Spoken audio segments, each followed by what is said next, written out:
Hello friends, thank you for joining me for another episode of Archaeologists in Quarantine. Today I'm joined by special guest Dr. Brittany Brown, an historical archaeologist, all the way from the US. Hi Brittany, thank you for joining us today. No problem. Nice to be here. Yeah, it's nice to finally meet up and do this. Yeah. So for anyone that doesn't know, Brittany and I met, I think 8 years ago in Barbados. Brittany was doing her master thesis research and I was there, I think in my second year, doing just some research abroad. And so I think we can go straight into it, Brittany. As I said, we met in Barbados during your master thesis. What were you researching?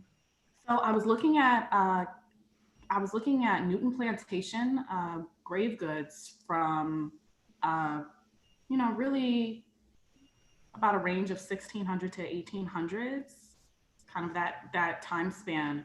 I was really doing more so a reevaluation of an earlier study that kind of left out, I think, a large body of material culture that wasn't really looked at, that I felt like deserved to be looked at. So that's really what I was doing. Yeah. I must admit, I remembered you studying or looking at these boxes filled with clay tobacco pipes. Yeah. And only recently, when everything started going on in the media and the Black Lives Matters movement, I remember I picked up these clay tobacco pipes. I always had these all around and I was using them as props during filming. And I picked them up and I started looking at them. And I started to think about them, what do they symbolize now to me as a material culture? In the archaeological record in the UK, we find them literally like every day. I'm finding a part of a pipe, either the stem or part of the bowl. And with everything that was going on, I started looking at this and it reminded me of you and your research. So as you were saying about being in Barbados, looking at them, in particular, when it comes to the tobacco clay pipes, did they have any symbols on there, like stamps that showed or helped your research in the socio background? Because we know that they're kind of used at some point in time, they're embellishments like this, you can't see it maybe, but like the stamps that they have either show the trademark, the pub or the tavern, or even some political message they show. Were you able to see anything like this? So I have to admit, and I think because my advisor at the time, that is primarily what he wanted me to look at, but it just wasn't as interesting to me as the other properties of the pipe. So I think maybe we need like a little bit of a backstory, right? So what brings me to the island of Barbados, what brought me initially was the fact that by 1680, right, you have a settlement of planters in Barbados from England who established themselves firmly, and as early as 1680, they're the wealthiest men in all of British America. And the crops that they're producing on that island are worth more to the British Crown than all of the American exports combined, right? So when you couple that with the fact that they dropped the 1661 slave codes, right, that are transplanted and duplicated in America, British America at the time, the colonies, to me, Barbados was like, for in a lot of ways, an inception, and had a strong connection to an influence on African diaspora history. But for me, and I'll just pull up a picture here, when we're talking about cemeteries, what caught my attention was this pipe. And if we look at the history of Africa, which we'll circle back to, I'll just pull up the pipe briefly. This is like a famous pipe, right? So can we see that? Let's see, not yet. Okay. Don't worry, our viewers are used to the delay sometimes when it comes to showing. There we go. Okay. Let me pull it back up. All right, can we see that? Not the greatest. Not the greatest, like most high definition picture, but if we look at the pipe, right, it's clearly not an English manufactured pipe, right? And so as archaeologists of the African diaspora, we sort of have a tendency to gravitate towards objects that explicitly display African characteristics, right? So this grave good was found in association with Burial 72 on Newton Plantation, and the pipe is believed to be of African origin. So having come from the continent of Africa through the transatlantic, landing in that cemetery with a man who is believed to be of high value in that society. Handler interprets him as a medicine man. But what we're not looking at, right, are all of these other European manufactured pipes, right? So we have, for example, this, right? Or even this, right? These are both coming from Newton Plantation. So the tendency to kind of leave out of the record objects that don't fit our essentialized maybe views of what African diaspora culture in archaeology looks like, and to discount that as valuable, to me taps into an ideology that we bring with us into the field that none of us are immune to.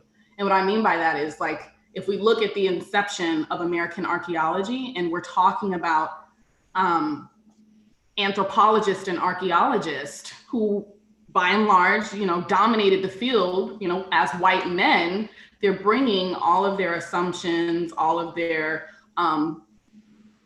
identities, all of their personal biases and privileges that come, and access to power, right? That comes with those identities. They're bringing those into the field, and they're, kind of duplicating those ideologies. So what I mean by ideology is like this permeating idea of what is valuable, right? And who is valuable and how we look at that, right? So if we go back to like George Hegel, right? Who is hailed by a lot of American historians and anthropologists as a great thinker, right? But he also said that, Africa there's nothing historic about Africa, right? It has no place in history. And so that ideology carried through, the discipline of anthropology and archaeology is what we see as valuable. And in fact, right, for most of American anthropological history or archaeology, we weren't even looking at plantation sites, right? They weren't valuable. It's not till 1968 when someone decides that captive Africans, right, are makers of history, do create valuable material cultural things that we can look at and identify as culturally significant or historical, right? And if we look at the temporal context of what's going on in America, that would be the civil rights movement, where you have this movement and then you have that influence kind of trickle into our discipline. But even though, right, we now are looking at African diaspora sites as valuable, that doesn't mean that the ideologies that we've tapped into that are permeating through our society are no longer existent, right? So you kind of have this archaeologist and historian anthropologist digging into Newton Plantation and looking for the most African parts of it, right? And not really exploring the multifaceted nature of African diaspora material culture, if that makes sense. It does. And for me, when you even being able to look at this, African descendants of the diaspora and their influence on that in their graves or the region in general, it must be quite tricky to find something that you can say, yeah, that this is African. This is from their culture, their traditions. How are you able to do that? But see, okay, so I like to, and this is a Black feminist in me, I like to come in assuming that if you're looking at an African diaspora heritage site, right, you're looking at African heritage and culture, right? That's the assumption. We don't sort of go to Barbados, right, and look at a planter's house and argue, well, how English are they? Are they English enough? Is this material culture, representative of their Englishness? Or are they becoming more African and indigenous, since those are the cultures that, Europeans regularly borrow from, right? equally influenced by each other, right? Yes, there's a difference in power and access to power and how you can tap into, right, that power and influence maybe broader societal structures. But if we look at America, we look at our food, our music, there's a lot of things that, you know, Europeans have gathered from African and indigenous cultures, right? But we don't ever question the Europeanness of white people, right? We never question their cultural identity.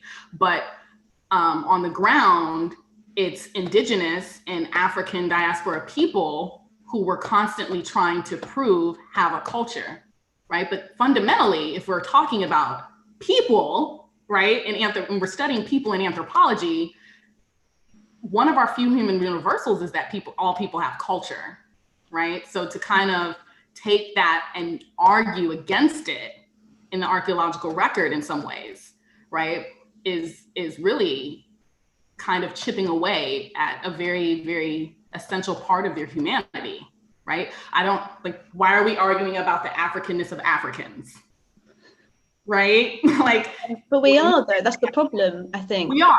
But I think there's only certain groups that we tend to do that to, and we tend to pick apart and chip away at their cultural identity.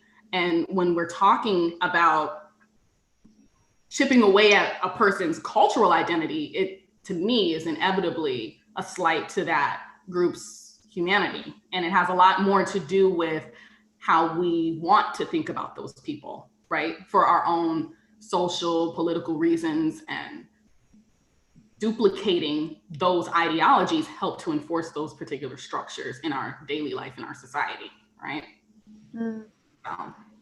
It's so true. It's like now, you know, there's a call for more, we say in the UK, BAME, so Black, Asian, minority ethnics.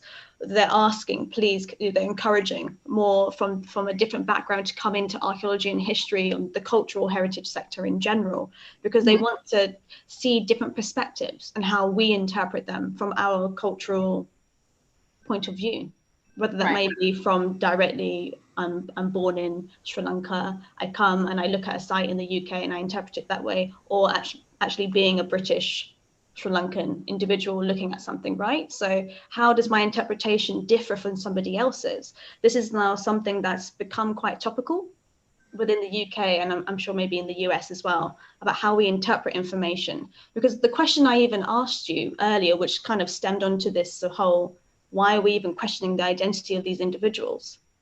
The point is, if we look at how we are taught to interpret information, how we are, the authors of these textbooks that we read, their ideologies, all of that is put into the writing, the textbooks, the teachings, and it's a vicious cycle it becomes. And maybe only now more people are putting attention on this, which is great, but unfortunately it's 2020.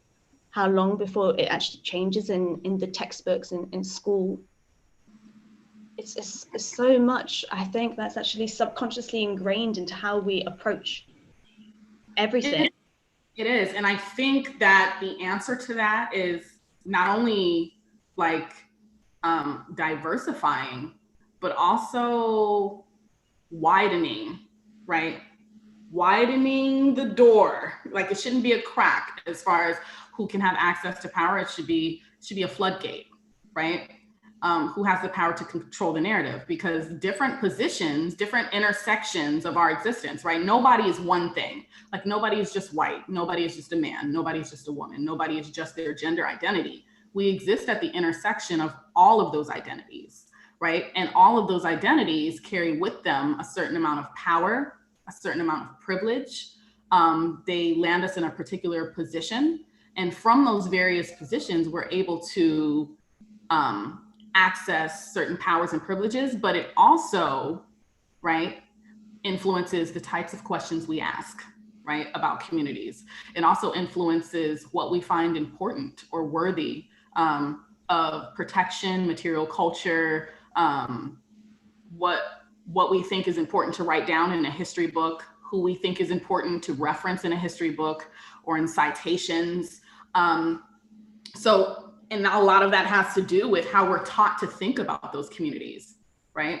And nobody's immune to it, because from the moment you're born, you know, and you go into your K through 12 education, your primary and secondary education, these ideologies are reproduced in our textbooks, right? In our media, and in our archaeology.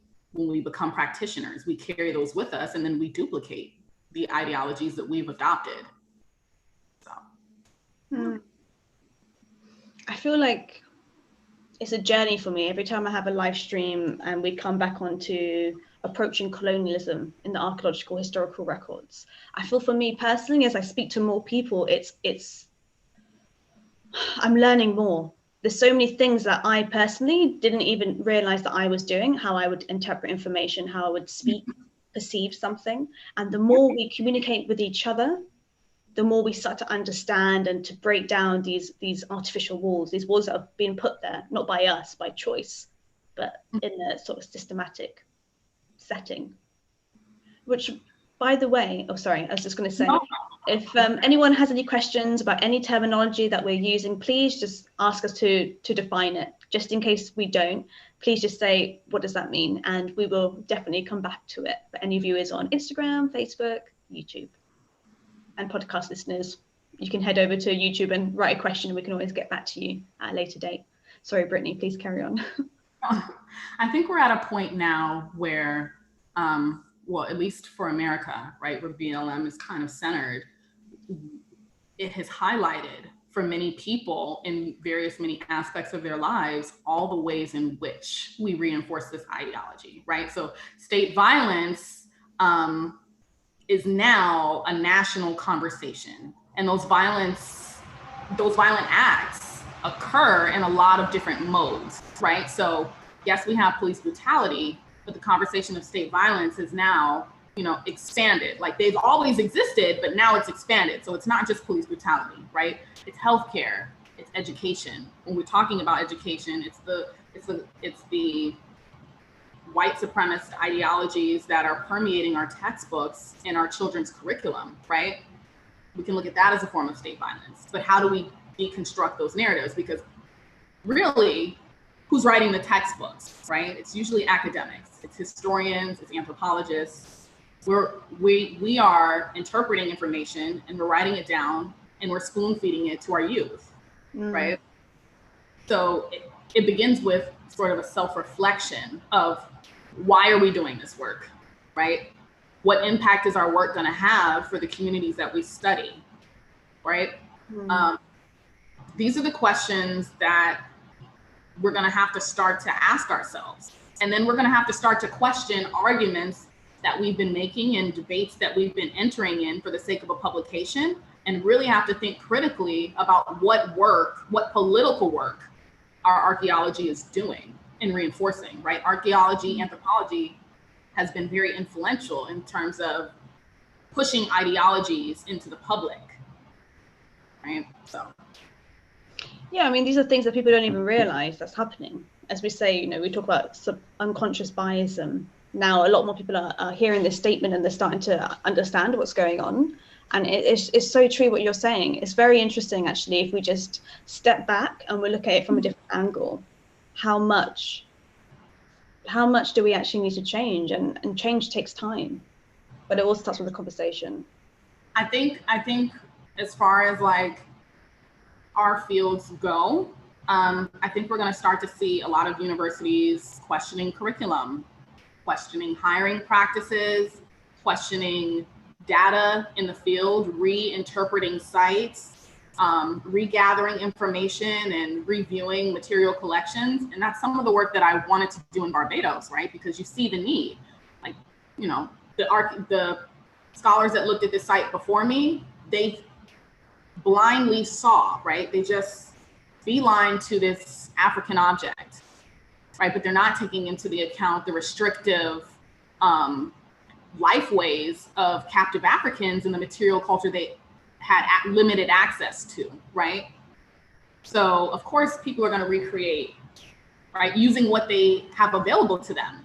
But if you don't want to see them as creators of culture, as history makers, as people who have a cultural identity, then you can't look at a European object and see that it's been used in an African way, right? Like, But to me, it's kind of like an oxymoron, right? Because the more globalization happens, the more integrated all of these things become. Like if I was to go in your cabinet right now and open it up, how many of those items would be mass produced?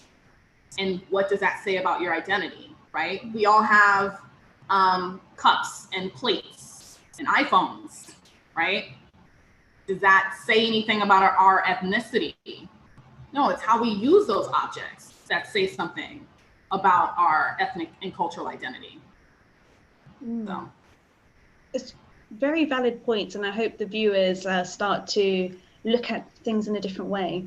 Maybe they will, maybe they won't. Interesting point that we've just got onto via Instagram from Layla Isio. Apologies if I mispronounced. And it's a very interesting comment, and it's so true. She wrote, sadly, Darwinism has had a huge impact and has been badly used for past academics to really introduce their theories, and doing that state oppression you mentioned, the narrative of exoticism, to be exotic. It's so true, actually. Yeah. And I think that is reproduced again in anthropology when we're talking about studying the other, right? How are you othered, right? Historically, that has been other than white man or other than white woman. So all of these Native, all of these African diaspora folks, all of these indigenous Hawaiians, all of these Asian people, right? They're used to being the object of study for, Euro-American people. But what happens when those people obtain the same credentials and come to sit at the same tables as equal creators and makers in authoritative manners, right? They're anthropologists now. There's no us and them, right? These communities are in fact becoming increasingly engaged in anthropology. Not that they haven't already been making, noise in other disciplines, sociology, history, psychology, law, right? They've been arguing these points for centuries in so many other disciplines, and even in our own discipline, right? Antonin Firmin was an anthropologist. He was Haitian, right? He's making these arguments in the 1800s.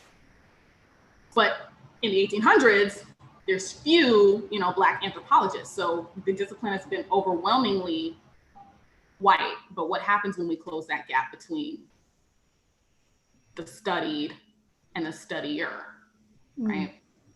And there's something you mentioned earlier for us in the UK and in Europe, anthropology. We use this word in a different context, slightly different. For us, it's a different discipline completely. So would you be able just to tell the viewers what is anthropology in a US context? Yeah, so in the US, and I think there's like a little bit of a difference in how we define it, not necessarily in terms of field of study, because we all recognize it's like the study of people and human culture. But for us in the US, anthropology includes 4 branches or subfields. So biological anthropology, linguistic anthropology, cultural anthropology, and archaeology make up the 4 subfields of American anthropology. So we're all considered anthropologists under that umbrella, anthropologist, right? But then you have your individual subfields, and then people check their own boxes or multiple boxes, whatever floats their boat. Like some people identify as an archaeologist and a cultural anthropologist or a biocultural anthropologist. So we like to mix and match. Yeah, we just say archaeologist or anthropologist. Now we have all of these subfields and categories. We love our categories that we like to, because even within like archaeology, you have, prehistoric archaeology, historic archaeology, indigenous archaeology, African diaspora archaeology. There's all of these different labels. We like to pile on the labels. Again, yeah, sometimes people would say that they specialize in prehistory or something like that. It's true, because earlier I introduced you as a historical archaeologist. So would you actually be able to just maybe explain that in a little bit more depth for us, what that means? Yeah, so So within archaeology, we would have like prehistorical archaeology. So prehistoric archaeology, for example, you're looking at like Neanderthals or, you know, some version of prehistory. Historical archaeology is closer to our modern day. So we're looking at sites from the colonial period. We could be looking at sites from the post-emancipation period, Civil War sites, so that's kind of the distinction there. And right now, what are you doing at the moment? So right now, I am transitioning from terrestrial archaeology to underwater archaeology. That's cool. I am pursuing my open water certification, and then I'm going to go into scientific training for that. That's kind of where I'm at. That's kind of where I'm at right now. Yeah, and continuing the work in my hometown, the community that I'm from. That's I kind of built my dissertation on my hometown, which FYI, just in case anyone's interested, is also the birthplace of African American archaeology, right? My city has the first site, and so I was always about my community. So that's ongoing in my community. For the viewers, please tell them where that is. Oh, Jacksonville, Florida. So it is Northeast Florida, and it's a city called Jacksonville, and that's where I'm from. And then Kinky Plantation is also located in Jacksonville. So yeah. So with Kinky Plantation, what is there right now? Like, if you were to go there, what is the current situation? Is there remnants there, like a building, or is it just all demolished? So it's actually a park. So it's governed right now by the National Park Service. All of the cabins, well, most of the cabins are still standing. The big house is still standing, and there's a burial ground there that is, I believe, right now it's not marked, but we know where it is archaeologically. Like, we know proximity. They haven't marked it. That's quite interesting. Yeah, I don't believe they've marked it, but they do know where it is. And it's been unmarked for a while, but there were some excavations going on there back in 2010. But I don't think they ever really marked it for the public to know where it is. Not even a sign it's quite interesting, because you'd think that people would be interested to know there's a burial grounds right here. A lot of people find that interesting, and especially we're talking about enslaved Africans. Yeah, so I think it really goes back to the politics of the site, which is a little bit more tea, and I don't know if we want to spill all that today. But the politics of Kinky Plantation, the excavations on Kinky Plantation is really why I became an archaeologist, because I watched the politics around that burial ground play out in front of me. And that was kind of an indication to me that there's a lot more work that needs to be done around the protection of African diaspora heritage sites, but specifically our cemeteries. Because, African American people, our cemetery sites don't necessarily receive the same legal protections as other communities. And so that makes them vulnerable places where people can, basically desecrate graves if they choose. And there's some overlap between things that are happening in African diaspora sites and things that are happening with Indigenous peoples' burial grounds. Those who are not federally recognized and don't have legal protection. People, anthropologists, archaeologists, they do go mine, well, what I would call mining, in burial grounds that are historic but unprotected. And so even Indigenous archaeology now, they're getting more attention since the Dakota Pipeline. I think it's and I remember that hit the media in the UK and Europe, I think early this year or last year now. And it brought to the forefront really how there are people out there who are trying so hard to preserve their cultural archaeology, heritage, everything. You know, they're trying to find ways to educate the public about it. And it's a shame, actually, to be honest with you. It's a real shame what's happening over there, protection wise. I think it's gonna be really pushed to the forefront. And I think archaeologists and anthropologists, folks in museums and in the field are going to have to grapple and reconcile with our responsibility, because maybe we ourselves didn't do it, but we are a part of the institutions and discipline that has perpetuated and facilitated the robbery of artifacts and remains. And we're gonna have to reconcile and grapple with that. So that may include repatriation. Everybody doesn't want to hear that, but there's plenty of European museums and American museums that have stolen cultural items around the world.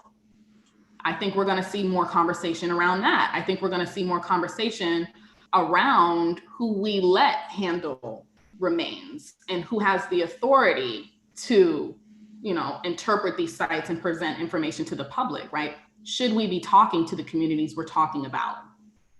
I think that's going to be a conversation. And I think it needs to be. So we have something called oral histories, which is I think linguistic.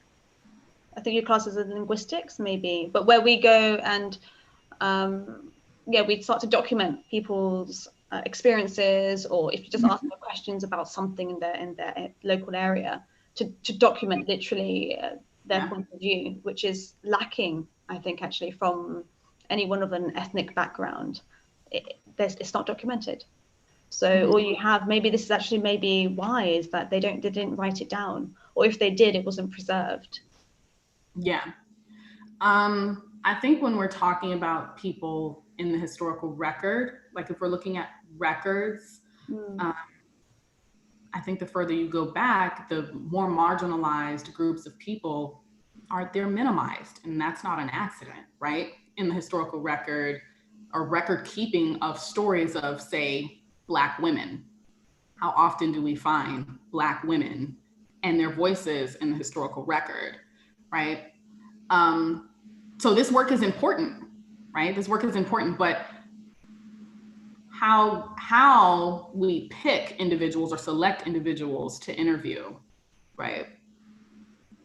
We're gonna have to have a conversation about that. Like, we can go interview communities, but who are we gonna interview? Why are we interviewing them? What kind of questions we're gonna ask? I think all of that is important. We need to go back and do that work today, work that wasn't done historically for Black women, right? Or other marginalized communities. And for, I've got a question on YouTube from Angelina, and it's a great thing to think about. For people who are not academics, they're not in the archaeological sphere, they're interested in archaeology and in history, what is the first steps for them to find access to this subject and, you know, reading material? Is there any programs that are in the US? I know that you have a journal of African Diaspora, which I have put the link in the YouTube description for anybody.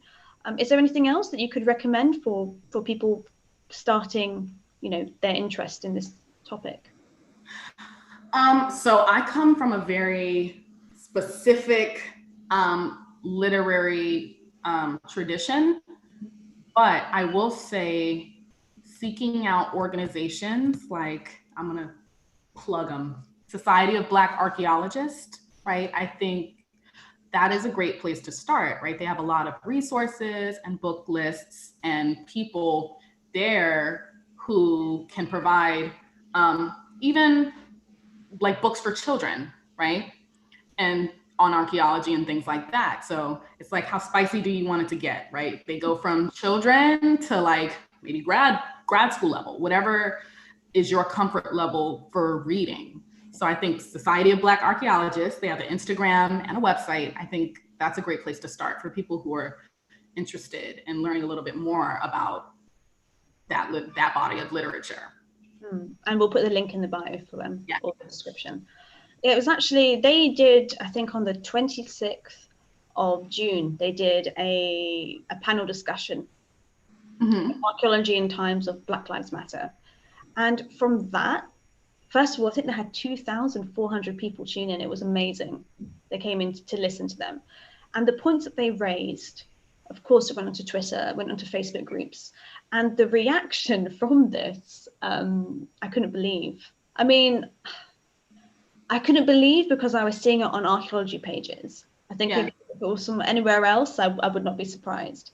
But again, it comes back to we need to educate ourselves before we can even start to talk about something and have an opinion. We first need to maybe do our research. So as you said, maybe we should, start reading and looking at places like organizations like Society of Black Archaeologists for an insight in a way to move forward. Yeah, and I think if you just go to AAA, you will see a lot of different organizations, right? And I think that's important. What's a AAA? Oh, the American Anthropological Association.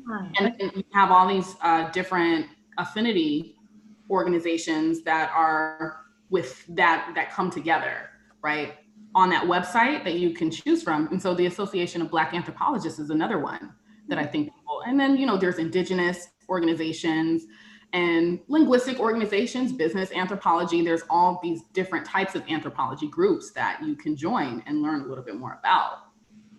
And they all have like journals and things that you can read from scholars that are associated with those organizations. So, well, I hope that answers your question, Angelina.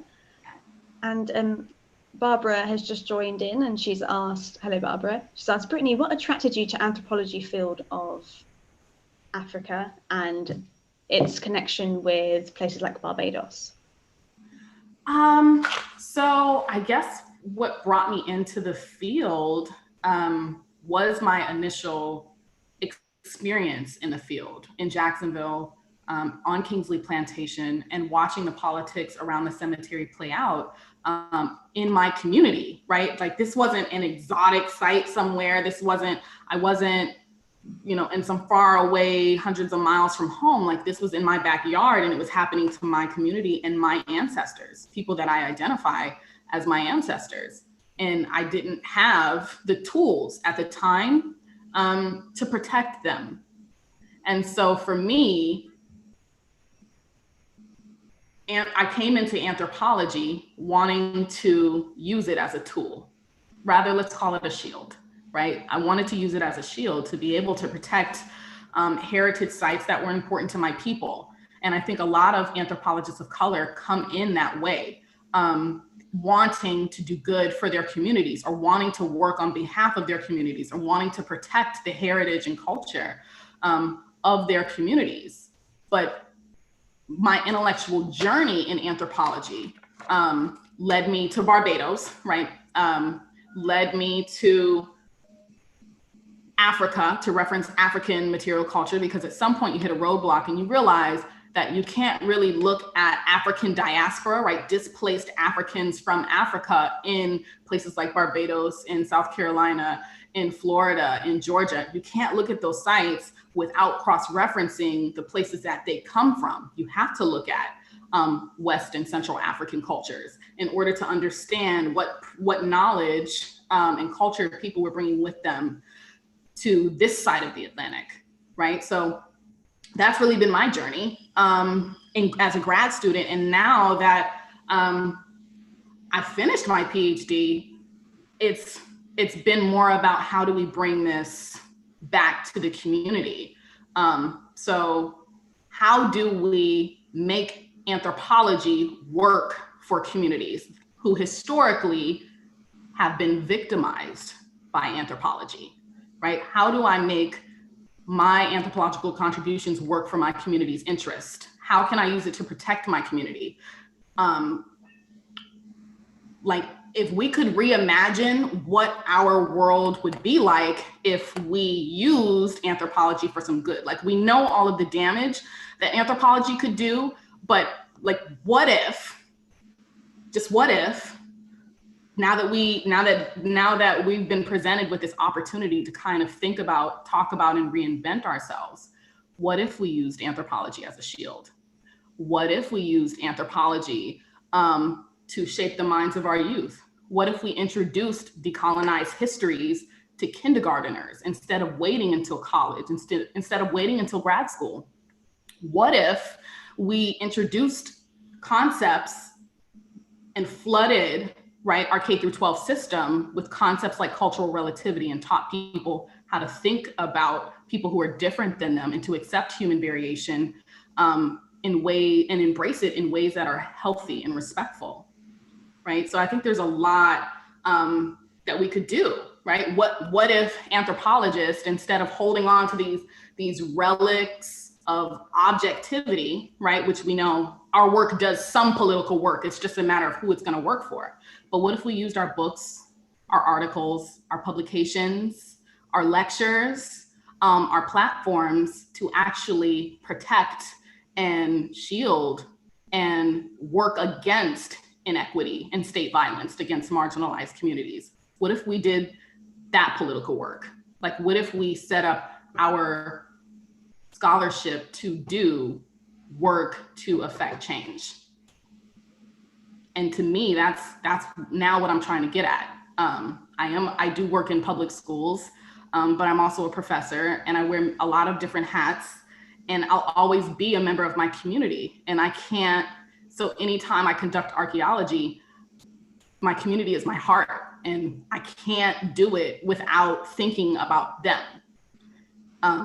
So I'm always going to find a way to try to make archaeology work for my community.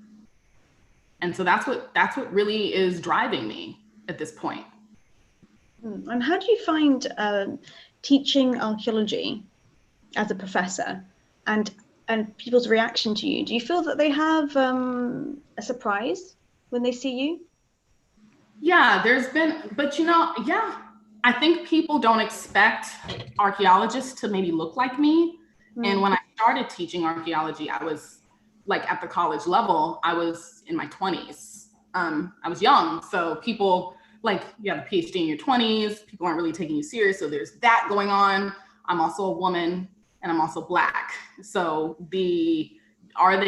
when I walk into a classroom, do they assume that I have the same authority over the subject as my 80-year-old colleague who might be a white man, Probably not. But I also teach through a Black feminist lens, which decenters all of the narratives that I teach and all of the literature that I bring. It decenters men, and that's uncomfortable. So, I mean, it's been interesting, but I think it's been, for the most part, a lot of paradigm shifting for my students, changing the way they think about people, which I think is going to translate into changing the way they treat people. And hopefully the discipline itself. Yeah. It'd be interesting to see, in the next 10 years or so, if they were to change, as you said previously, about the hiring of more people from an ethnic background. I wonder what will happen if we look back in 10 years' time. I don't know if we'll see it that soon. I'm not sure. Unfortunately, I think things take a lot more time than we want it to sometimes, unless you literally go there and you just take everything out and then you start again, but which I don't think will happen. I don't think it'll be that drastic. I think it'll take a bit of time. But it's so interesting what you're saying about how it's, first of all, I think it's quite brave. I don't think people understand just to be a woman and to be an archaeologist and to be teaching, straight away what you have to deal with. And then, as you said, on top of that, your complexion and your cultural identity, all of this then plays into a stereotype, whether we like it or not. Mm-hmm. So it's really interesting. I think it's great what you're doing. And even from YouTube, Barbara again says, love your passion in bringing it to the forefront. It's amazing. And it's so true. We need to see more of this. We need to see more people openly, just like your Instagram account. Mm-hmm. Yeah, you're all the time, you're posting something, you're sharing something about that individual. It's like forgotten histories, things that are not told to us. Yeah. It's all so important. Yeah, it is. And I think you're going to see a lot more of it, because this And it's not as if these voices didn't already exist, right? We have a lot of examples in history of how Black women and Black men and queer Black people have, and Indigenous scholars, both women and men, have been making these arguments for decades, for centuries, but they're not referenced in the everyday anthropology classroom. Like, we all know Franz Boas in American anthropology. How many of us know Antonin Formin? Contemporary and just as influential, but we don't reference him, right? We know Zora Neale Hurston as a literary icon. No one references her as an anthropologist, which she was, formally trained. She did a lot of work in the African diaspora. Nobody references her as a cultural anthropologist. And I think it's those conscious decisions to not reference that makes our field what it is. This is also actually women in general. Women in archaeology, they're not. You know, you have organized, you have groups like Trailblazers who are trying to show women, and it's so true. And of course, again, what you're saying is purposely they're not defined as that. They're defined as the wife of somebody who happens to be a famous archaeologist, like Petrie. And I'm just going to share your Instagram page. Yeah. As I was saying earlier to the viewers. So is it every day or every Friday? Every Friday. I drop a BIPOC anthropologist, which is a Black, Indigenous, or person of color anthropologist, and I highlight it. Every Friday. Yeah, and as you can see, I just love this format. It's beautiful, and it's not just a photo for anyone who's watching. You know, it's actually on her stories, for example. It's a whole description to that person. Like I think yesterday's one, so Friday's one was this one? No, I've lost myself now. But it's gotta go to the highlight. Yeah, it's in the highlight. Yeah. And I'm glad you actually said what BIPOC means, because I've only recently started seeing this in the last maybe 1.5 months. I've started seeing this, and I didn't actually know what it stood for. So that's good to know. So in her stories, you'll find here, for example, I'm going to click on it now. I don't know what I'm going to find. Okay. And it's great what you're doing here. This is education in itself, and you're making it accessible to people now who access information in a completely different way. It's changed. Yeah. And I think we have to do that. Like, we have to make it accessible. You have to make it accessible to kids. You have to make it accessible to people outside of your discipline, because what are we doing if we're just talking to each other and high-fiving each other about the article we wrote that no one read because no one understands what we're talking about, or it's not, written in a way that makes sense to the communities? And I think it's even more embarrassing when it doesn't make sense to the communities that you're writing about. So I think you have to make it accessible. You have to find a way to reach people. And when you look at your Instagram account, which somebody's just asked the name, so perfect timing, your Instagram handle is the Black Archaeologist. Yeah. So when you wrote that, so for me, for example, it took me ages to work out what I wanted to have my handle as. And I decided Tash, and I was like, archaeology, so archeo, because I'm too lazy to write the whole thing, right? Now, when you put the Black Archaeologist, that in itself, of course, it shows power. To me, it's like, that's Black feminism, like you had to define something. You're like, yeah, this is me, and I'm taking hold of what I define myself as. Yeah. And for you, when you were choosing your name, what were you thinking? What were you hoping to gain from your platform, your new Instagram social media account? When I wrote the name, I think when we think of what an archaeologist is, it's like Laura Croft, which is the sketchiest version, or Indiana Jones, right? Neither of those people look like me. So when I'm walking on the street and I say it, people almost don't believe it, right? And then when I give out my Instagram, people are like, what is that? Like, what do they do, right? So it's just, I just wanted to normalize it, but also claim it as a career path that is Black, right? Black archaeologists. We do exist. There's a whole community, has been for decades, and I am not the only one. I might be the only one, right? But I'm standing on the shoulders of generations of archaeologists and anthropologists. And so I just wanted to highlight that. So when people see it, sometimes they don't know that there are Black people that do anthropology and archaeology, right? And they're almost shocked. But to me, that's an instant paradigm shift, right? You've now opened up someone's mind to the possibility of there being able to be an archaeologist, right? How many Black kids are sitting in classrooms right now that are unaware that they could be an archaeologist or an anthropologist? So that's what that was about. I think it's great. And I think people need to understand that, because sometimes even the phrase Black history, so we have in the UK, we have Black History Month.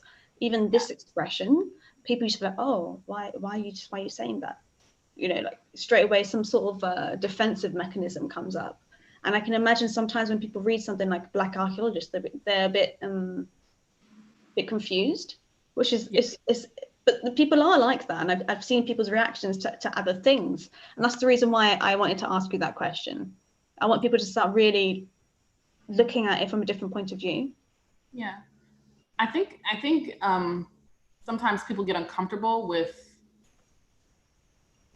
you know, the marginalized claiming a marked difference, but it's like, clearly we'd be marked whether or not I decided to mark myself. Like, you can see that, you know, this is my hair texture, my features, my skin color is a marked difference. So for people, like, if people get uncomfortable with me taking ownership of that marked difference, then I don't know, sounds like maybe require a reevaluation of self. And like History Month, right? Like, every day is Black History Day for me personally, but we have these sorts of things because there is no representation. Like, if we look at a history book, in an American history book, how much representation do we actually have? So yeah, there almost needs to be a month for some people, right? Initially, there needed to be a month. So because people almost would not believe that people were actually inventing things and making and creating history, because in our society, we don't see Black people as history makers or inventors or scientists or archaeologists, right? And so that awareness, right, adds to what the goal. Yes, it's American history, but I think the goal is to just have it presented initially as a decolonized version of history, right? Where you recognize Indigenous contributions and knowledge and ways of life, and Black contributions and knowledge and ways of life, right? But if it was equal, right, we wouldn't sort of need to, there would be no distinctions drawn in the mainstream. And if it was equal, we would not even be having this conversation, because there'll be no need for it. Right. Yeah. There is so much. And like, I don't know, I think I'm grateful for maybe, I don't know whether I'm grateful, I'm upset. I have all these different emotions when I just think of what's going on in society and just everything. I don't know how to approach it. But then I see initiatives, I see universities now releasing statements, scholarships are now being offered. Then you have something like, I can see. And then you have, I don't know, tea brands joining the movement. And then it's just all of a sudden, it's again becoming a trend. And we're losing the origin, the purpose of it, you know? I think that is also a niche that historians and archaeologists and anthropologists should be making, particularly those who focus on those legacies, right? Like, let's not play, like I'm almost tired of going, like, waking up to my email, reading all of the apology letters from all of the places I shop at, from receiving apology letters from institutions. Like, I'm almost tired of it, because that to me doesn't equal social justice, right? Like, if we really want to be honest, Black people have been making these arguments and arguing and fighting for the same things that we're fighting for now since the 1860s. Shortly after slavery. And there are authors and people who have fought for these same things even prior to that, but very explicitly after the 1860s. And during the 1860s, we're still having these same kind of debates.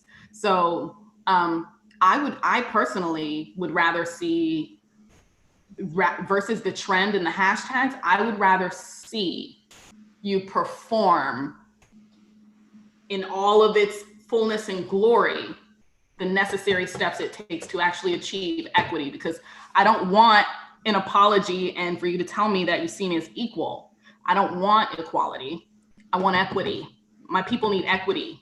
Indigenous people need equity, right? And maybe that's gonna require somebody giving up some statues, somebody repatriating some land and honoring some treaties. Maybe that's gonna require reparations, right? But what we're arguing for, right, is equity. So it's almost become so mundane and performative that I think sometimes we can lose sight of what creating equity looks like, right? Yeah, you mentioned equity, and it reminds me of a conversation we had a few days ago where you were speaking about how the Spanish colony in America, I think, was it in Florida? Mm-hmm. Yeah, and you said about how there were so many different, I don't want to say concepts, but there were different types of slavery in different parts of America. Mm-hmm. And from my understanding, there was more equity, right, for Black communities in Florida. So for African people held captive in Florida, Florida for most of its history has been Spanish. It's not until 1821 that America gains control of Florida. So for all that time, from the 1500s to 1821, Florida is Spanish. And under Spanish rule, Africans had more access to emancipation. They had more legal rights in court. They could own property. And that's very different when we think about the type of slavery that has come to characterize in a lot of people's imagination American slavery, chattel slavery, which is what you see in South Carolina, which is very different from the types of slavery that you see in New York, right, up north. But that doesn't mean that, they had more, that they were, it was a better form, like it was still slavery.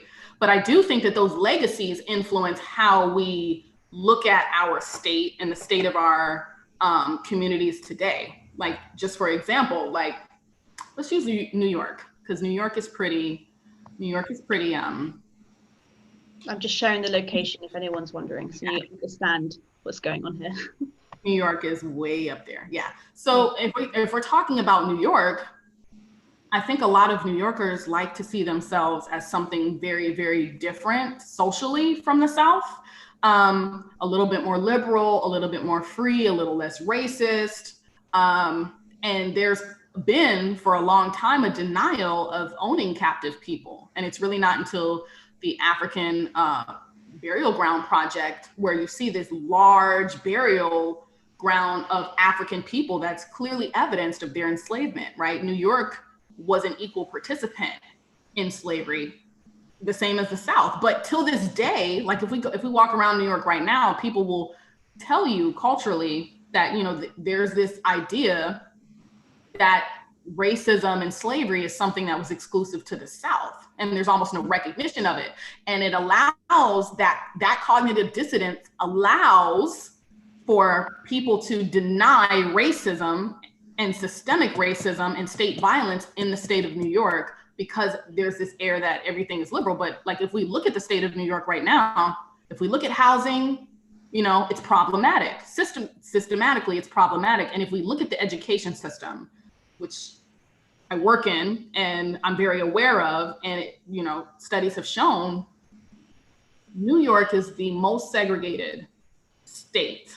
New York City, right, is the most segregated city in America for the education of Black children, more than any other city in the South, more than any city in America. That's a legacy that's continued, but the denial, right, the parts of the story that we like to adopt and conveniently forget, right, has allowed this air to continue, right? So there's this notion, this idea that New York is somehow not racist, which allows New York City to maintain a segregated school system. Nobody has to deal with it because it doesn't exist. Right? But moving forward, what can they do to change it? I mean, I think there needs to be an honest conversation about how the legacy of enslavement for African communities in America have impacted their current state. There really needs to be an honest conversation about that. Because if you don't deal with that history, if you don't acknowledge that history, you can't deal with the impacts and the legacy of it, right? When we talk about slavery, we're not just talking about slavery happened and it was over. We're talking about slavery happened, then there was tenant farming, and then there was all of these government programs that were established that gave white Americans a leg up and denied Black people and other people of color access, right? We're talking about job insurance. We're talking about FHA housing loans. We're talking about redlining. We're talking about people not being able to get loans to start businesses because of the types of legal discrimination. We're talking about GI bills and people's ability to use their GI bills in the face of legal discrimination. All of these things happened because we had legal justifications from slavery enforced by scholars in anthropology and history, right? You have people coming out with studies, medical studies, cultural studies, histories that are saying, you know, Africans are inferior, Africans don't have culture, and it reinforces and justifies people, the way people are treated in our society, right? We've played a role in that as social scientists and historians. And now it's our job to address that and redress it and work on some solutions. Which is always the hard bit in a way, because it's being able to somewhat make everybody happy, which is impossible, I feel. Yeah, but I think that's why it's important to stand in your identity. Stand in it, pick a side. Frederick Douglass said, a neutral scholar is ignoble, right? You got to pick a side. There is no such thing as neutrality. And I think it is the responsibility of historians, archaeologists, and anthropologists to talk about the irony of settler colonialism at the border, right? You have people that have been in Mexico and Mexican territory in North America for thousands of years.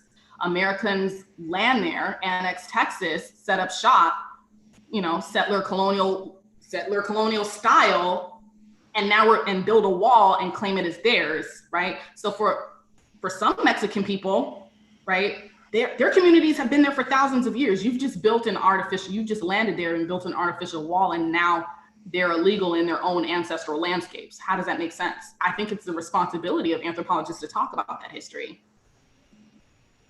right? No, it's so true. Like even what you just said, the idea that, yeah, for thousands of years, or even a few generations, you may have in this one region. And yeah, politically, this is where politics comes into play. And as you said, there's like this border is put up there and stops somebody from accessing their own heritage. It's true. I think it's an angle that not many people even talk about. They just talk about it being a wall and what's going on, you know, what's the impact. And I think you have to reference the history. The history is important, right? Because if we don't talk about that, there's a big chunk of knowledge missing that keep people from making intelligent decisions and, or should I say, statements. Because I hear a lot of ignorant statements, and my immediate thought is that you don't read history books. You don't read Indigenous history. You don't know what settler colonialism is, and so you don't understand how it operates and how it works to reinforce itself. And we also don't want to acknowledge the ways in which we participate in settler colonialism. Well, even now, I mean, how do I participate in that? You know, how does my role contribute to it? It's so many things. In the UK,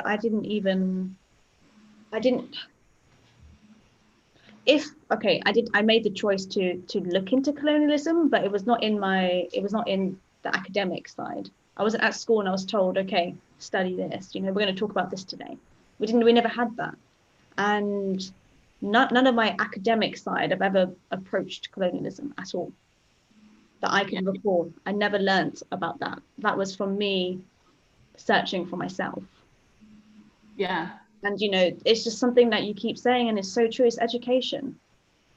It is education. But I think and that raises a good point, right?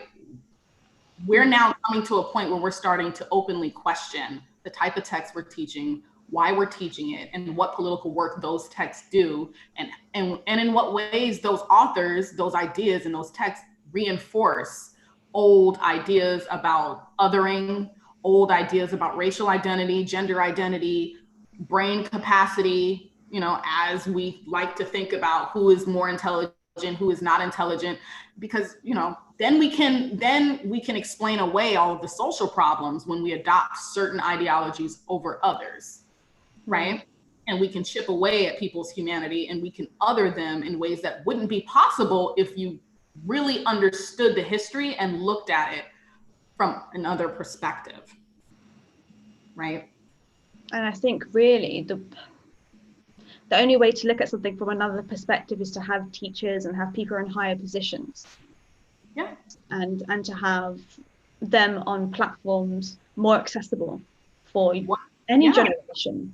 Not just what better way to do that, right? What better way to reference Indigenous knowledge and look at things through an Indigenous lens than to actually have an Indigenous person come and talk to you at a university, right? Which means hiring them at a university and treating them with respect and treating their ideas and the knowledges they bring with them from their communities with respect and dignity.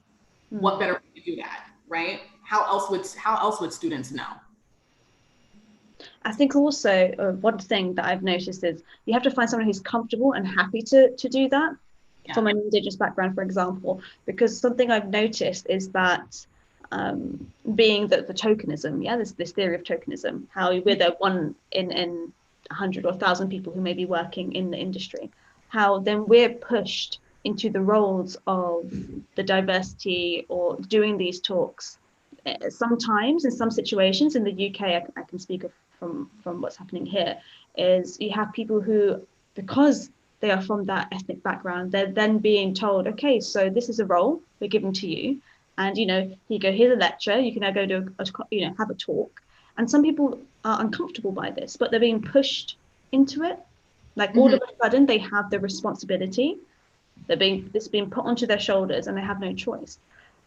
So there are some people who are in that position now, where they're kind of being pushed into it, and they don't know how to even go about it, because maybe their whole academic life or their whole professional working life, they've always tried to show themselves as, look, I'm more than just my complexion.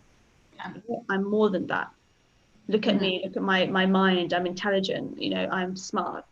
I can offer so much more. And I feel it's a very strange time, because there are people like yourself who want to do that.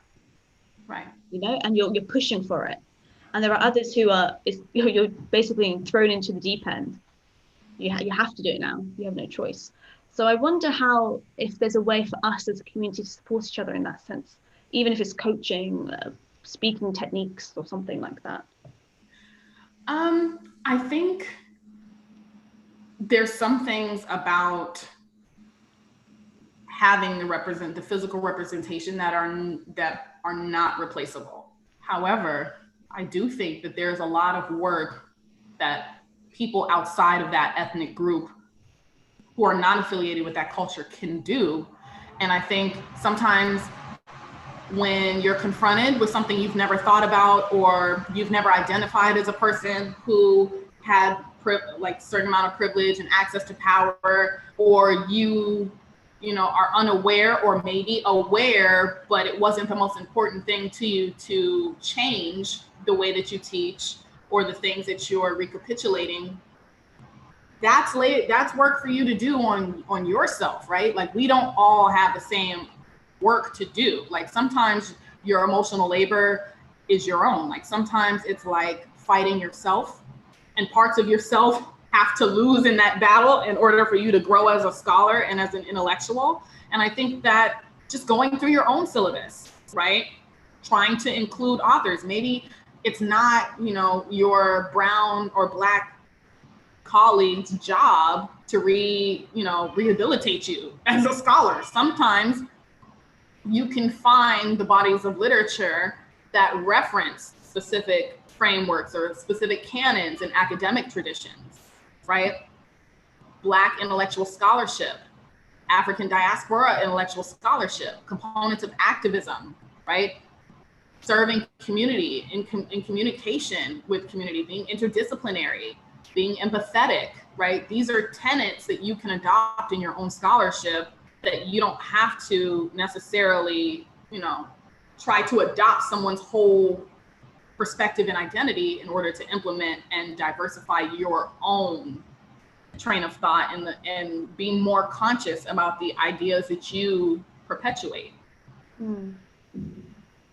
Yeah, and going on from that, Barbara has asked, which part of the study do you find more challenging? So I think this means actually she means maybe your work.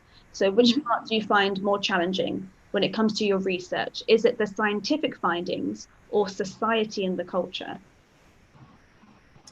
I think, I don't know if I need clarity on that. It's a scientific find. Like, you mean like gathering data? I think in the sense of course, we might find something interesting in the sense of, the data aspect or hypotheses. But maybe it's the sense of when you find something and you want to show your research, and then society. So you're in America right now. How your peers are approaching your research. Maybe I think this is what she means in the sense of, do you find it more challenging trying to show your opinion, your research in that aspect, or just dealing with it like a normal any scholar would have to deal with their work? No, it is difficult because I've been on podiums and I've had people in the back say that I'm not an anthropologist or an archaeologist simply because I'm a Black woman doing the work of archaeology in a Black community where I'm from, right? So that automatically, because I don't have the distinction of other, right, studying someone or some group other than my own, that it's somehow not real archaeology. No matter what I find, like they're not interested in what I find, but this idea that I'm somehow biased, right, or more biased than you would be, like presenting my information in a biased way, which also problematically operates on the idea that somehow white people can present on the same information objectively with absolute bias. Like they don't have the same type of identity politics attached to them because they're white, right? So that for me was a problem, and it has been a problem for a while. People not taking the research seriously because, I'm a Black girl from Jacksonville doing the archaeology in Jacksonville, So it's been challenging. Like after the conversation, like sometimes I've walked into rooms thinking I was going to present something, and then the conversation became a debate about whether or not I was able to, because I may or may not be a real anthropologist, right? So now the conversation is about me being a real anthropologist, right? It's the fact that you have to justify like who you are, and it's like you have to walk around with like your certificates.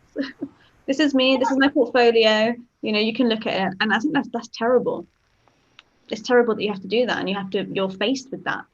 But again, maybe by doing things like this, we're able to show people there are more. I think so. Yeah, I think there are many times that, like just moving around the world as a Black woman, people are not always aware, but of what they're doing when they're doing it. Like they're not always aware of the underlying ideologies that their comments are resting on. But you see all these moments where people tap into those unsavory ideologies. So for example, like questioning my authority, but my white colleague could do the same project and it be an unbiased, fully,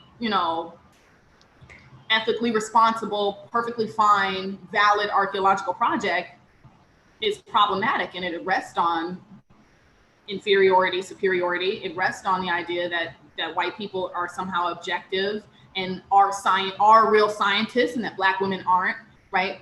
So you've tapped into that ideology without ever really being reflective enough of self to question why you asked me that question, but why you didn't ask my white colleague who also does African diaspora stuff on the panel, if he's a real anthropologist or archaeologist.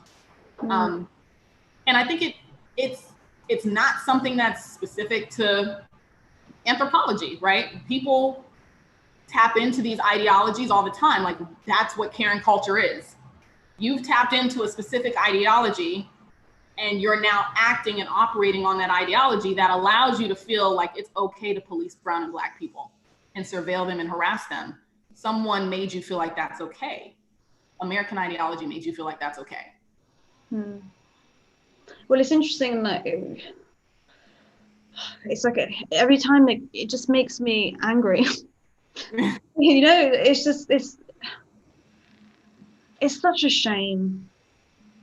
And then I wonder, if you were a man, would that be worse in this situation? If you were still a person of color and a man, and then you're talking, I do wonder. I don't think it would make a difference, you know. I think men do still. So I think are different. So we can have the same racial identity, right? But there's also the politics of sex, right?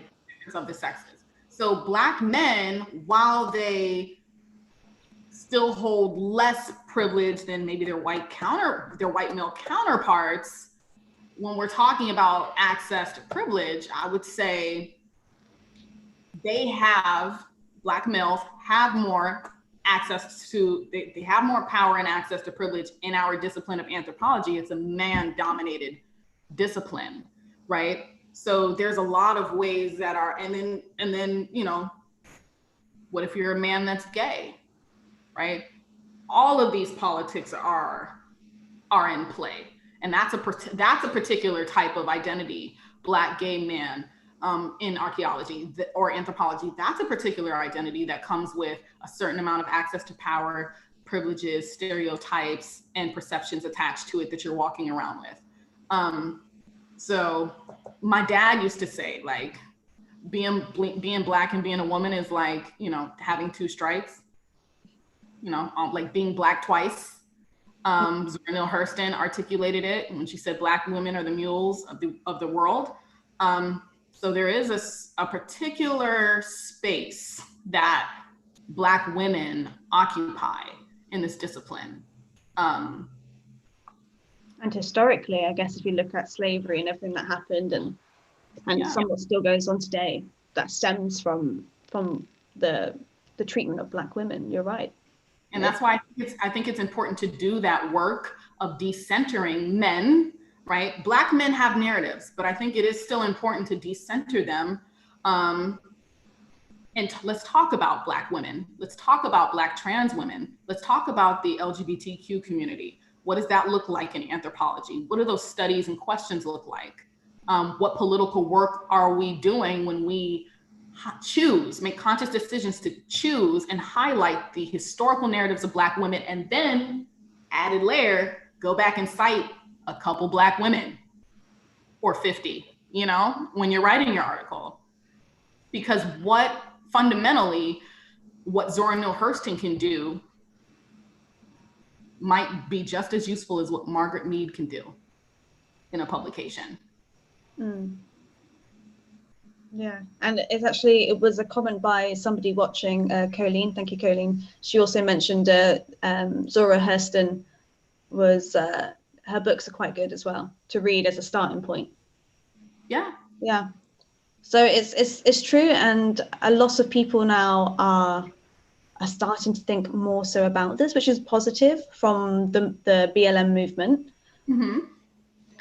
And hopefully, I feel maybe this time round, it won't be a trend. I'm positive at it. I think more conversations have arose from it, or maybe that's because I'm older and I'm looking into it. Who knows? Because in 2016, we had something similar, and then it just fizzled out. And this was in the UK. I'm not sure about if it was in America as well. Yeah, well, going back to the slaying of Trayvon Martin, which prompted the BLM movement, And then we had more instances that gained a lot of media attention. But now it seems like there's even more societal pressure for these systems to change. And it's not just Black Lives Matter in America.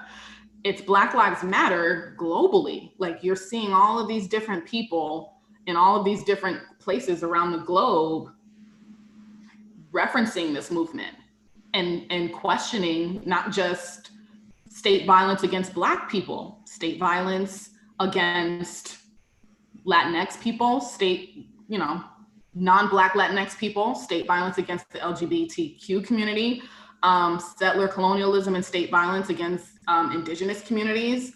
And for other people in other countries, like, what does that look like if we have a BLM movement or protest in France? That's gonna, I'm immediately asking the question, so France, are we giving Haiti some reparations? Is that what you're saying? Because when you say Black Lives Matter, they should matter every day, right? And in every way, which means if you say it out your mouth, then every fragment of the Black community matters, and you're now willing to have a conversation and act upon that conversation to allocate resources, to make the necessary changes to, have Black Lives Matter on a daily basis, and not just, on a social media account when you decide to hashtag it every couple of years. Yeah, it's just I remember reading somewhere about repatriations and how a lot of governments will go bust if they were to do it. There's no way for them to. That's what it is that they're afraid of, aren't they? That's what it is. I think you can't really have, and I'm gonna call her out, Meghan Markle.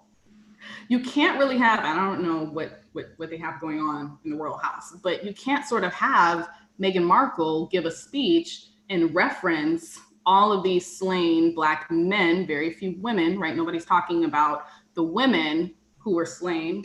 That's another conversation for another day, but the decentering, again, harkens back to the decentering narratives. But you can't have her talking about Black Lives Matter and we're all going, I'm sorry, historically, Barbados was the richest, wealthiest group of men on an island in British America.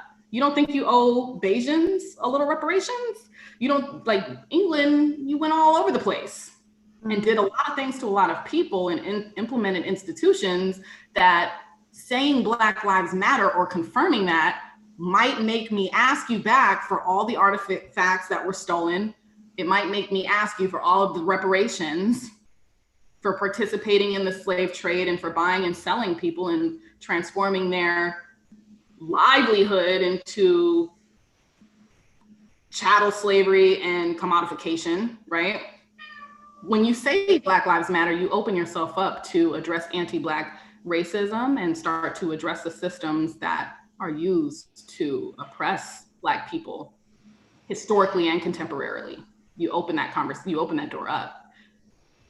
So like the Princess of England can't kind of get up and say Black Lives Matter without us being like, well, is the Queen of England now going to start repatriating? And the thing is, though, I mean, if you look at the media of what's happened to Meghan Markle, it's very unfortunate when you compare her to, Duchess Kate.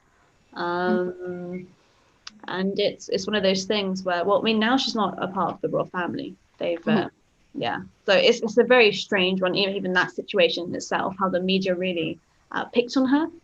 I'm not sure how much would have been seen across the pond, but in the UK, it was quite unpleasant to look at how the news were portraying something like her pregnancy in comparison to, Prince William's wife. Yeah. So it's a real shame sometimes. Some things are out of our control, but in regards to repatriation, it's an interesting subject that I don't think anything will. I don't think they will. Like, I don't think the governments will do it. They might try to find a scheme. I don't know how they would do it though. How can they do repatriation? If we think about it now, they're talking, obviously everything's with the coronavirus, the COVID-19. Mm-hmm. A lot of European countries were giving money to workers to stay home, not to go to work. So all these things, and there might be like another crash. how can they repatriate these countries? How can they do it? Maybe cancelling the debt. A lot of African countries have debt, don't they? That they've borrowed at certain points. You mean like how can they, so like what would reparations for Black people look like? So reparations, and I feel like there needs to be, like, I can't be the representative of my opinion. It's your opinion.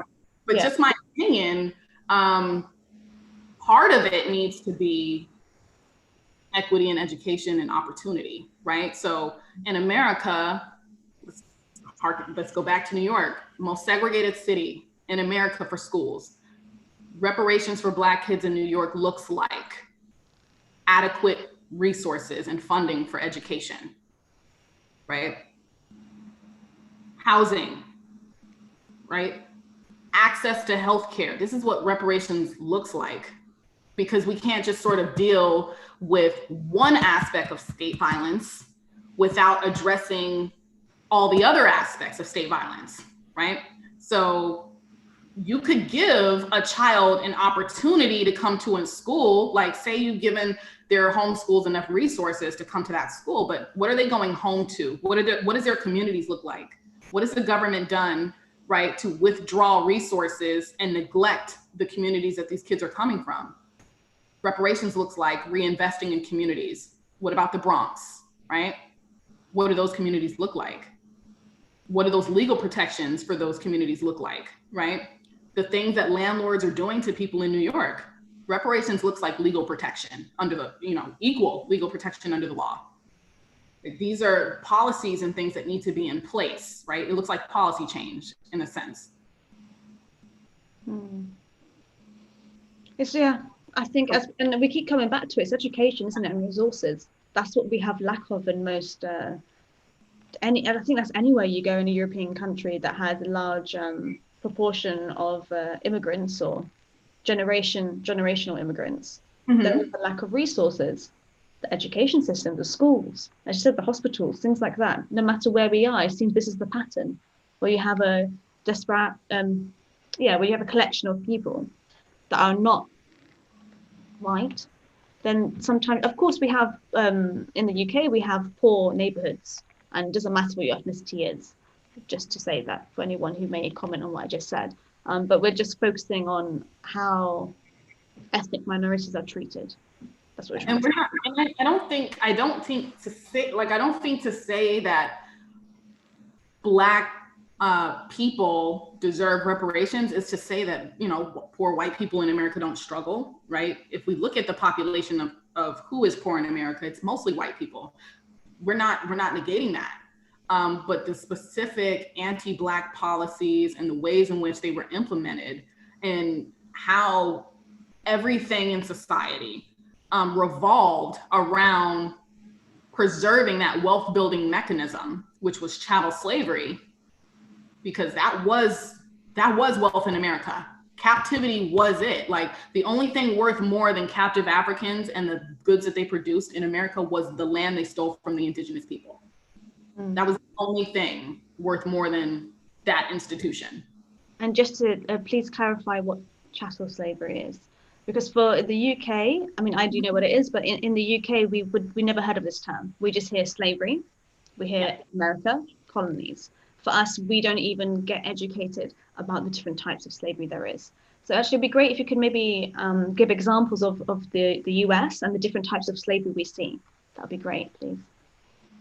Okay, so chattel slavery is, I think the best way to explain it as stripping someone of humanity, right? I think that's the best way. So when we think of chattel, a piece of chattel, we think of it as property, something like my air conditioner could be chattel, right? My cow, right? So equating or reducing a human life to that is something different than what slavery would have looked like in ancient time or in another location somewhere else. So for a lot of different societies, they had slavery, but slavery wasn't they weren't non-humans, right? Africans in America were considered non-human or subhuman at best. right? So you could execute, they didn't have any rights. It was the same like having a cow, right? Your personal property, your chattel, they were a commodity and nothing more, nothing less. So I think that's the best way to describe it. And if memory serves, it also means, you know, you're owned by the plantation owner. I've forgotten the master, plantation master. So you have the master, and then you're owned, and so is your children and your children's children and your children's children. It's like you can't escape it. It's this So people don't understand.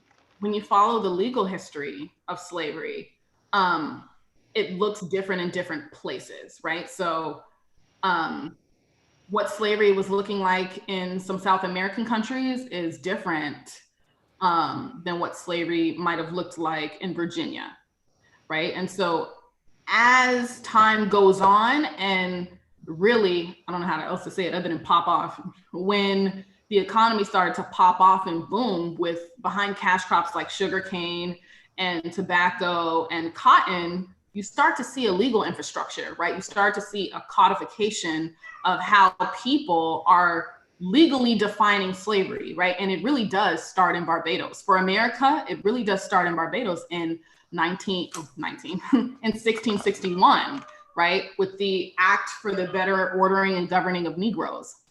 And you see that slave code, and that's when you see, you know, you can't gather in large groups. You can't own anything. Anything that you own or grow belongs to your master. You start to see a very, very specific legal infrastructure to support chattel slavery, right? You know, Christianity, like as time goes on, Christianity doesn't mean anything, because if you say, well, we define slaves here as non-Christians, what do you think captive Africans are doing now? They're all going to convert to Christianity, and legally you have to let them go. So no, now we move from Christian to race, your phenotype and what you look like. So these things grow, you know, as the economy grows and becomes more dependent on captive African labor. Starts in Barbados, it's adopted throughout the British Americas, and it really does take off legally like that. And then you see, well, if your mom is captive, then you are also captive. And that becomes a way for white men to kind of retain their investment. It also becomes a way for white men to, have legal protection, right? In terms of how they are, and minimize the responsibility to children, but also incentivizes in a lot of ways the legal rapings, right? State sanctioned rapings of Black women who are considered chattel and who don't have legal protection, right? And we see that same type of vulnerability as far as Black women and their Black American women and their relationship to the state government. They still do to this day, right? Receive a lot less legal protection under the law. And state violence against Black women is often muted, ignored, not dealt with. And if we look at Indigenous communities, right?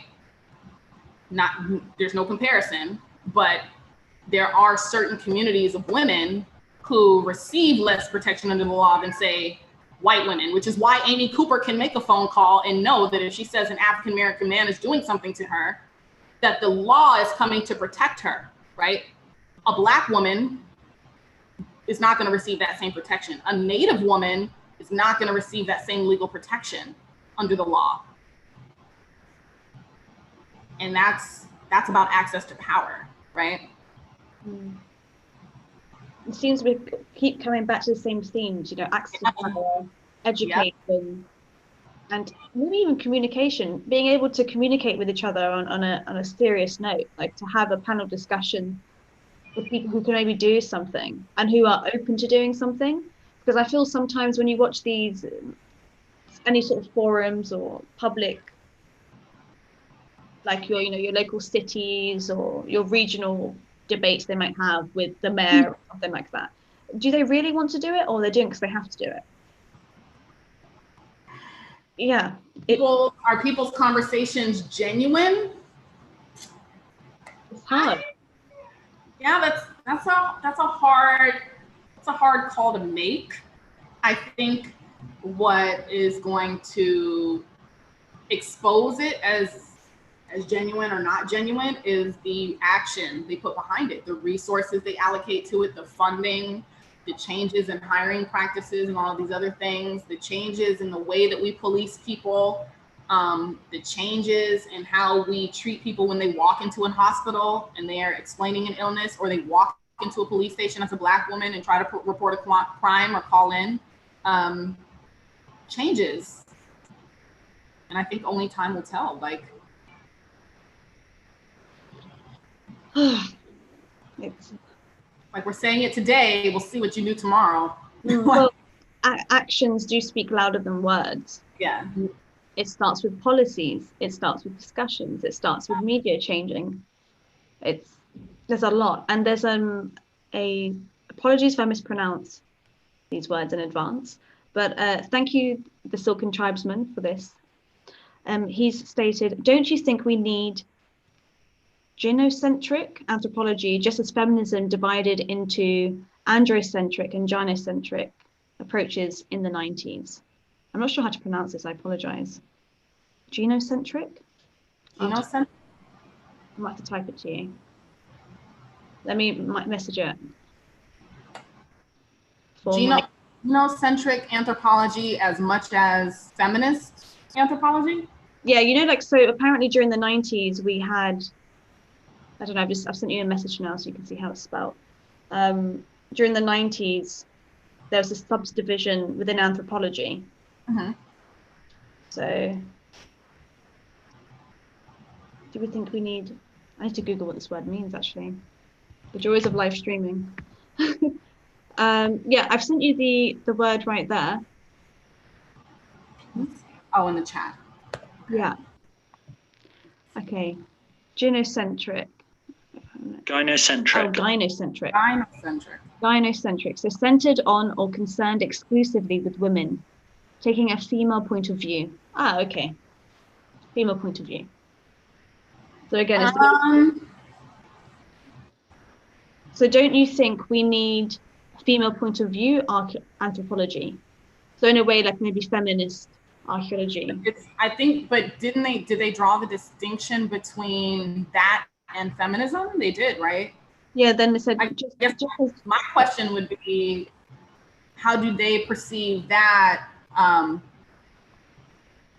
as different than feminist work? Because I've never come across this. Did they draw the distinction between that and feminism? Because my follow-up question would be, how do they perceive that as, like, what are the differences that they perceive between the two? Okay, so androcentric is the practice of placing the feminine point of view at the center of genocentric. Now everyone's just going to see my confused. I would see it as something that feminism does, right? Yeah, I think maybe it's the idea of feminism within the archaeological sphere. Do we need to approach, or should we have a sub-discipline that's looking at information, the perceptions of information from a feminist point of view? I mean, if we look at a lot of archaeology, historical records, as we've mentioned earlier, archaeologists who are women are somewhat not noted. If we look at the way goddesses are depicted, they're only maybe in the sensual sense or fertility. That's it. There's nothing else to them. I would say that there are women in archaeology who are already doing that work, of exploring women and trying to get at their full lives, their full selves, as much as possible in the archaeological record. I would say that there's women already doing that work. Maybe it's not publicly. in the sense of if it's not in the public domain, like regularly spoken about. But I feel there is though. I think maybe it's not regularly spoken about, but I know like Whitney Battle Baptiste, who published a book on Black feminist archaeology, like there's publications, Maria Franklin, who's a Black feminist archaeologist. There are examples. Now, whether or not we are choosing to reference them or highlight them in classrooms that we formally teach anthropology in and expose our students to these different ways of approaching anthropology is, right? Because I think we have we have accepted ways and theorists that we reference regularly that are kind of like acceptable authors and guides to frame our anthropological studies, but we don't introduce to our students Black women as theorists that they can use to frame their studies. Well, I mean, the word feminism has a negative note now in media and in every way you look. So again, why is that? Exactly, why is that? But these are things that are put there by other people, not ourselves, in the sense of what we perceive as positive or negative information, where we're taught through media, through school, of what's positive, what's negative. And again, this is why we've got to work on ourselves to really develop oneself, to then look at it from another angle, all this information. If anybody has any questions, this is your last chance to send them in. And whilst we're waiting, Brittany, is there anything else that you would like to say to the viewers that we haven't touched upon? I think I've been yammering on for a while. We've covered a lot of points. Actually, we have kind of really delved into Black feminism, with the concepts of Black feminism, Karen culture, BLM movement, African Diaspora Archaeology. I feel like we have covered a lot, and there is, of course, so much more that we could do, but there's only so many hours. I think final comment though, like, because we originally started this conversation about pipes, and like I know we're all probably wondering, like, what does Karen culture have to do with pipes? Because we've ventured that far out. But I think that the takeaway is that we, members of society, these systems aren't these arbitrary things that we're just born into and exist somewhere out here. They exist within us as practitioners, as people, and we duplicate them and reproduce them in all that we do. So if I go into a classroom, I'm going to teach in a way that's consistent with my ideology. If I'm an archaeologist and I go into the field, I'm going to conduct my studies and I'm going to interpret my data in a way that is consistent with my ideology. So we actually actively do the work of reinforcing the system because we are the system. And so if we want to dismantle that system, I think that has to start with self-reflection and really looking at our individual privileges, our identities, being honest about those identities, and being honest about the ways in which we participate in upholding some of the things that we like to call out on social media as blatantly wrong. I think on that note, Brittany, it's been an absolute pleasure and an eye-opener speaking with you today. So thank you so much for that. Thank you. Yeah, no, thank you. I was going to say, any listeners or viewers from the podcast or YouTube, please, if you have any questions, send them in and maybe we can do a Q&A another time. So again, it's been so much fun. All right. Yeah, for now, thank you everybody for joining us. Thank you for coming. See you later, YouTube. Bye. Bye, bye, bye. Right, I'm going to try now. A second. Okay. Adios, everybody.